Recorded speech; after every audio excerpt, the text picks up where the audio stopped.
So once you have everything unpacked from your new Engage device, you're going to want to check to make sure you have everything that you're supposed to.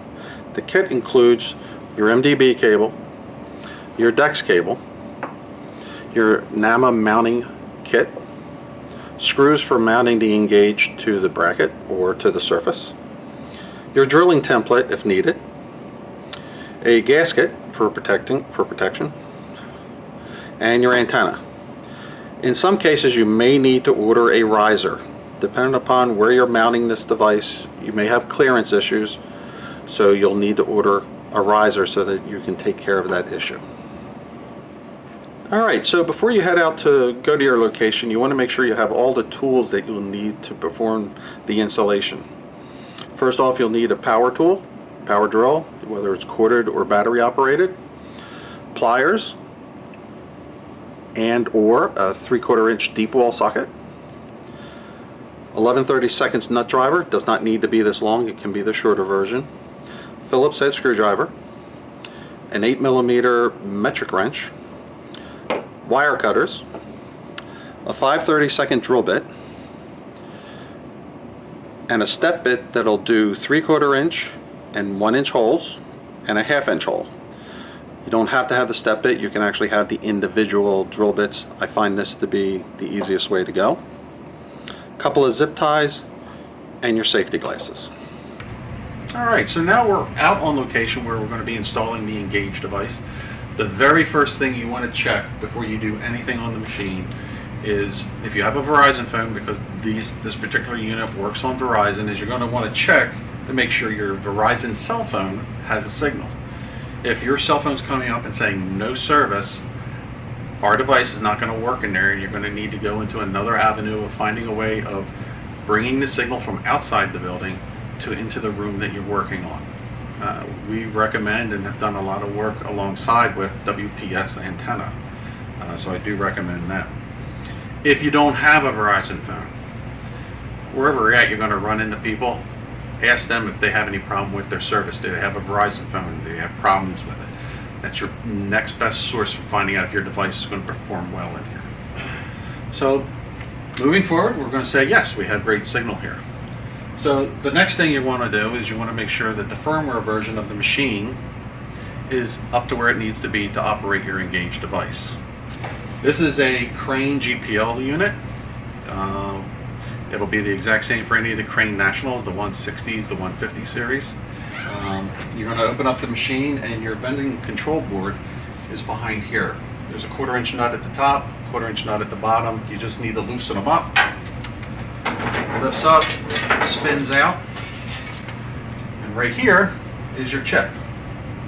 Now to determine whether you have the correct firmware version, you could go on Seed Live and we have a compatibility chart by machine, and I highly recommend referencing that, because if the firmware version is too low, you run into problems with the machine locking up, not dexing properly, not accepting a credit card. So it's very important to make sure you have the correct firmware version.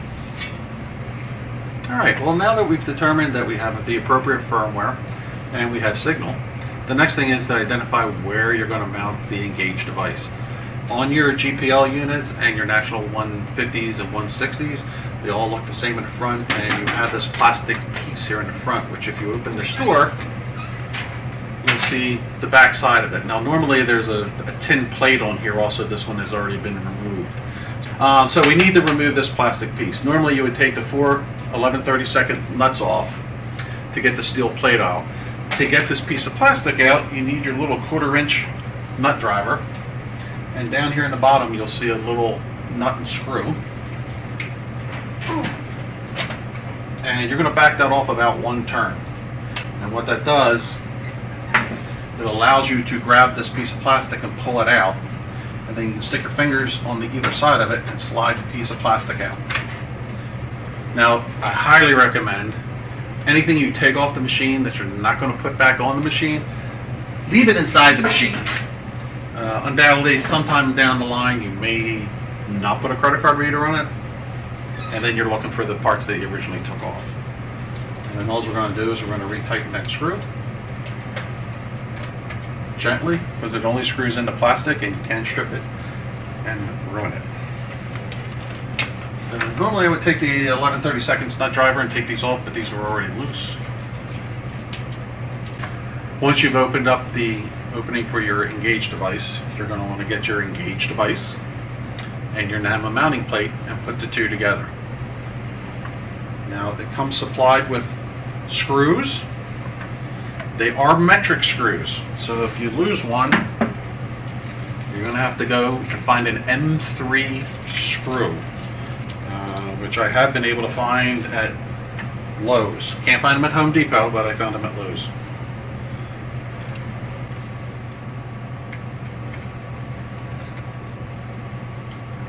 We have the card reader now mounted to the NAMA plate, and one thing that I learned is that before you mount your engaged device in place, you're going to want to mount your antenna, and it's largely because there's a 90-degree connector on it, and I found it nearly impossible to try to screw this onto the device once it's in place. So what you're going to need to do is you're going to need to get your power drill and your step bit or drill bit that does 1 inch, and a couple of things you want to keep in mind that when you're selecting your hole, the antenna's got a long shaft on it, so wherever you're drilling your hole, you want to make sure that the shaft as it's coming down through isn't hitting a circuit board or it's hitting another piece of metal and you won't be able to get in. So you want to locate a place where you have plenty of clearances. Alright, so on this machine we've determined that right about here is a good place to drill my 1/2 inch hole. Now, you're going to be drilling through metal, and embers get very hot and they burn, and you can burn yourself, so even though it's not fashionable, make sure you get your safety glasses on.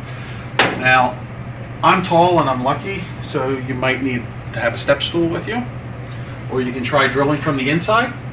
The only thing I never liked about drilling from the inside, that just means any hot metal hits you in the arm and you burn. At least up here, you have a chance of not getting it. So, and I do recommend on a slow speed with these cone bits for drilling your holes. Alright, so now that the hole's drilled and you've cleaned all the metal burrs out of the way, you're going to feed your line through.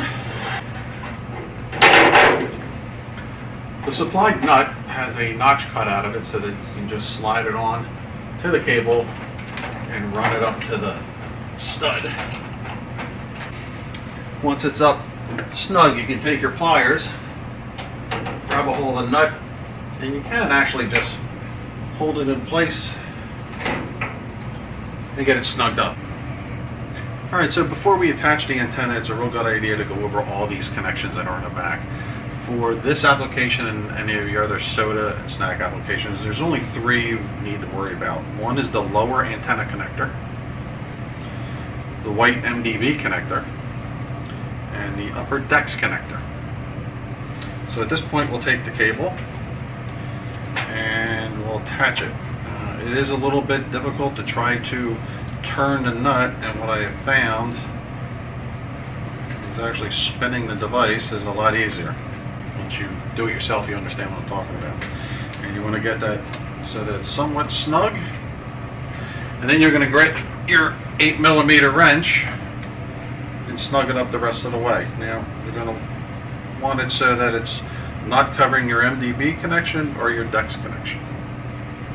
Alright, now that we have the nut tightened and the cable in position, we're ready to install the device into the machine.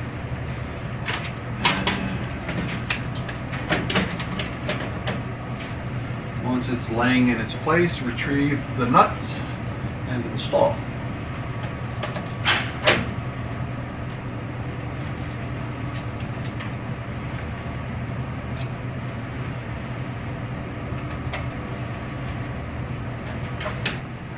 Alright, we are ready now to make our MDB and DEX connections. It's very important to always power down your machine before you mess with any of the electricals. If at all possible, power it down as soon as you start working on the machine. I always power it down when I'm ready to make the connections. Okay, at this time we're ready to make our connections for your MDB and DEX. Our first connection we're going to make is your DEX connection.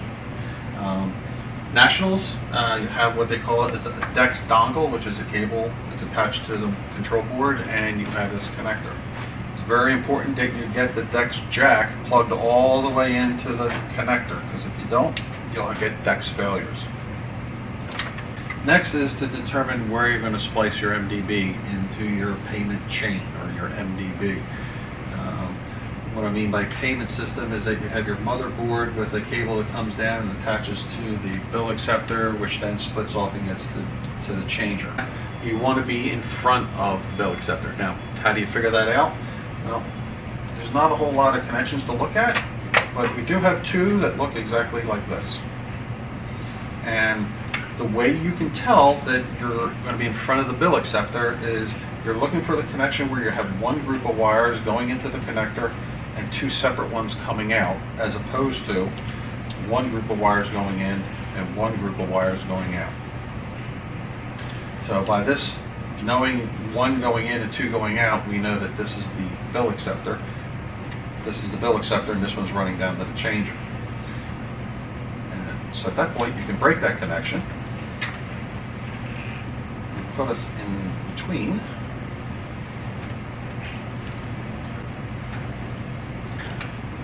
Now all of your connections have been made. You've made your antenna connection, your MDB connection, and your DEX connection. Now you have a nest of wires here to clean up, and at this point what I like to do is turn the whole machine on, because your engaged device is going to need to get in touch with our server and Verizon and get all their connections, and to save time you could be neatening up your wires. To do so, we generally use zip ties and whatever we have inside the machine already. In this case, Nationals are quite nice because they put a little ring thing in here so you can tuck some wires in there. At this point, I'll grab my zip ties, and when you're doing your zip ties, you want to keep mechanics in mind and the guy that fills the machine. So you can see like these wires are kind of like hanging over the bill acceptor where they got to get the bill. So I'll always take a zip tie and get those out of the way and put a quick zip tie in there. That way this is free and clear, the guy can get to it. Next is just to neaten these up a little bit. With the antenna wire, you don't want to bundle it up into a nice bow tie. You want to keep it long and lean and soft curves. I mean, it can have a bend in it. It's a soft curve. That's fine. You're not going to hurt the degradation, or you're not going to degrade your antenna strength. So down here, I'm just going to kind of clump the wires together. Nice and neat.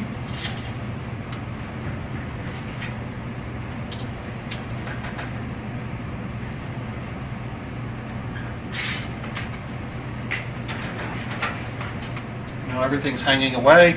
Get your wire cutters, and you want to nip off the excess. Sometimes the excess is good to leave in there because it'll help keep the wires out of place, but generally always cut the ends off of it. So get your wires all neatened up, you can close this door. Alright, now that we have everything taken care of, the next thing we want to do is test vend it and check the signal strength.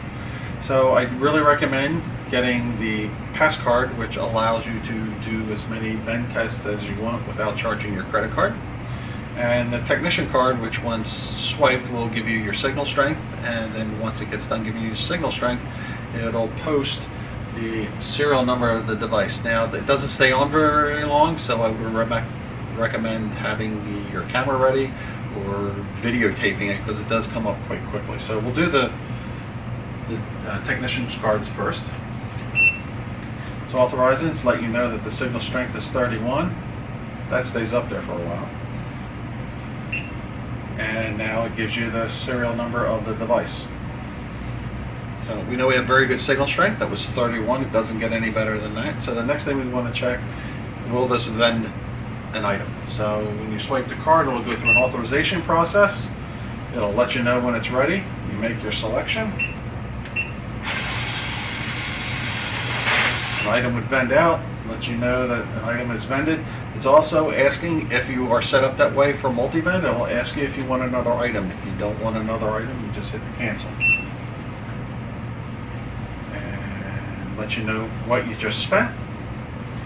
and it comes back up live. And at this point, you have completed a successful installation of the Engage device.